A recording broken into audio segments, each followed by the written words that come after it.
RJD का गठन 5 जुलाई 1997 को हुआ था।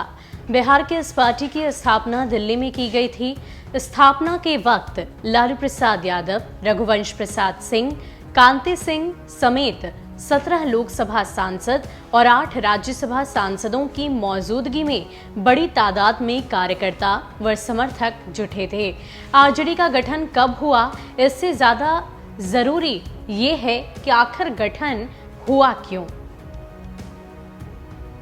राष्ट्रीय जनता दल ये पार्टी वैसे तो मुख्य रूप से सिर्फ बिहार की है, लेकिन इसका डंका पूरे देश में बोलता है। सबसे खास वजह है इस पार्टी के मुखिया लालू प्रसाद यादव।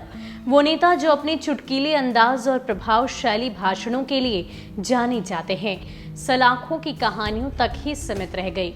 लेकिन लालू प्रसाद ने जब राष्ट्रीय जनता दल यानी कि आरजेडी का गठन किया, तब उनका दमखम इतना था कि उस वक्त के बड़े बड़े नेता भी लालू यादव की काट नहीं तलाश पाए थे। आरजेडी का गठन 5 जुलाई 1997 को हुआ। बिहार के इस पार्टी की स्थापना दिल्ली में की गई थी। स्थापना के वक्त लालू प्रसाद यादव, रघुवंश प्रसाद सिंह, कांति सिंह समेत 17 लोकसभा सांसद और 8 राज्यसभा सांसदों की मौजूदगी में बड़ी तादाद में कार्यकर्ता व समर्थक जुटे थे। स्थापना के साथ ही लालू प्रसाद यादव को पार्टी का अध्यक्ष चुना गया और सजायाफ्ता होने के बावजूद वो आज भी पार्टी के राष्ट्रीय अध्यक्ष पद पर तैनात हैं। इस तरह दिल्ली में आरजेडी का गठन हुआ। हालांकि जरूरी ये नहीं है कि आरजेडी का गठन कब हुआ, जरूरी ये है कि आरजेडी का गठन आखिर हुआ क्यों। दिलचस्प बात यह है कि आज लालू यादव जिस कारण सजा काट रहे हैं, आरजेडी के गठन की असली वजह वही थी।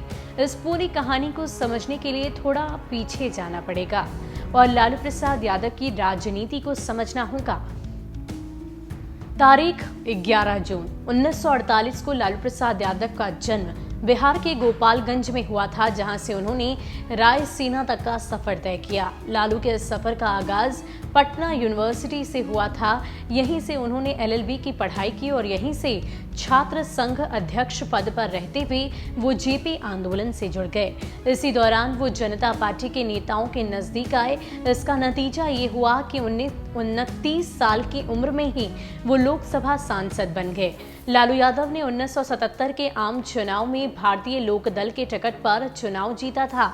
आपातकाल के चलते कांग्रेस विरोधी लहर चली और केंद्र में मोरारजी देसाई के नेतृत्व में जनता पार्टी के गठबंधन वाली सरकार बन गई। 2 साल बाद ही ये सरकार गिर गई और जनता दल भी बिखर गया। केंद्र में कांग्रेस की वापसी हो गई। लालू यादव ने भी अपना खेमा चुन लिया और उन्होंने 1980 में बिहार विधानसभा चुनाव में उतरकर क्षेत्रीय राजनीति पर फोकस कर लिया। 1985 में लालू विधानसभा में नेता विपक्ष बन गए और दूसरी तरफ केंद्र की राजनीति ने फिर करवट ली और वीपी सिंह के नेतृत्व में जेपी के वक्त के दलों को जुटाकर जनता दल का गठन किया गया। इस बीच बिहार में 1989 में भागलपुर के दंगे हुए और लालू यादव खुद सेक्युलर छवि के नेता के रूप में स्थापित करने में कामयाब हो गए। इसका नतीजा ये हुआ कि जब 1990 में बिहार में बीजेपी के सहयोग से जनता दल की सरकार बनी, तो मुख्यमंत्री पद को लेकर बात ठन गई।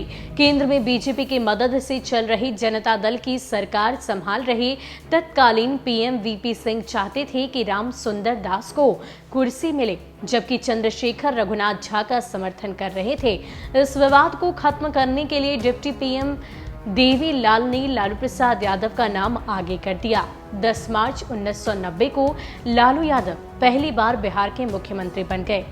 लालू यादव ने 23 सितंबर 1990 समस्तीपुर में लाल कृष्ण आडवाणी की यात्रा रोक दी और उन्हें गिरफ्तार कर लिया। बीजेपी ने लालू यादव के इस एक्शन पर करारा रिएक्शन दिया और केंद्र व बिहार की जनता दल सरकार में समर्थन वापस लिया।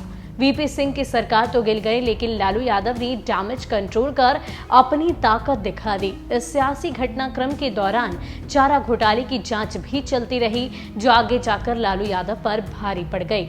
1995 के विधानसभा चुनाव में भी जनता दल को जीत मिली और लालू यादव मुख्यमंत्री बने, लेकिन 1997 में जब लालू यादव का नाम चारा घोटाले में सामने आया और उनके नाम अरेस्ट वारंट जारी हो गया तो जनता दल में उनके खिलाफ आवाज उठने लगी। यूनाइटेड फ्रंट की सरकार में इंद्र कुमार गुजराल प्रधानमंत्री थे। वही गुजराल जिन्हें 1992 में लालू यादव की मदद से राज्यसभा की सदस्यता मिली थी, लेकिन गुजराल भी सीबीआई से लालू को बचा नहीं पाए। 4 जुलाई की शाम पीएम इंद्र कुमार गुजराल ने दिल्ली में अपने आवास पर नेताओं की बैठक बुलाई। लालू भी इसमें शामिल हुए। लालू यादव ने कहा कि वो सीएम पद से इस्तीफा देंगे, लेकिन जनता दल का अध्यक्ष उन्हें नहीं रहने दिया जाए। सीबीआई की गिरफ्त में लालू घिर चुके थे, लिहाजा उनकी एक नहीं सुनी गई। इसका नतीजा ये हुआ कि अगले ही दिन 5 जुलाई को लालू यादव ने अपनी अलग पार्टी यानी कि राष्ट्रीय जनता दल बना ली। इसके बाद लालू यादव ने एक और दांव चलते हुए 25 जुलाई को अपनी पत्नी राबड़ी देवी को मुख्यमंत्री बनाकर सबको चौंका दिया। इस तरह लालू ने अपनी अलग पार्टी भी खड़ी कर ली और सत्ता भी बचा ली। तो ये थी राजद सुप्रीमो लालू प्रसाद यादव की राजनीतिक कदम की अद्भुत कहानियां और साथ ही साथ आरजेडी की स्थापना की। आपको हमारा ये वीडियो कैसा लगा हमें कमेंट सेक्शन में ज़रूर बताइएगा। अगर पसंद आया हो तो इसे ज़रूर शेयर कीजिएगा और हमारे चैनल को ज़रूर सब्सक्राइब कीजिएगा।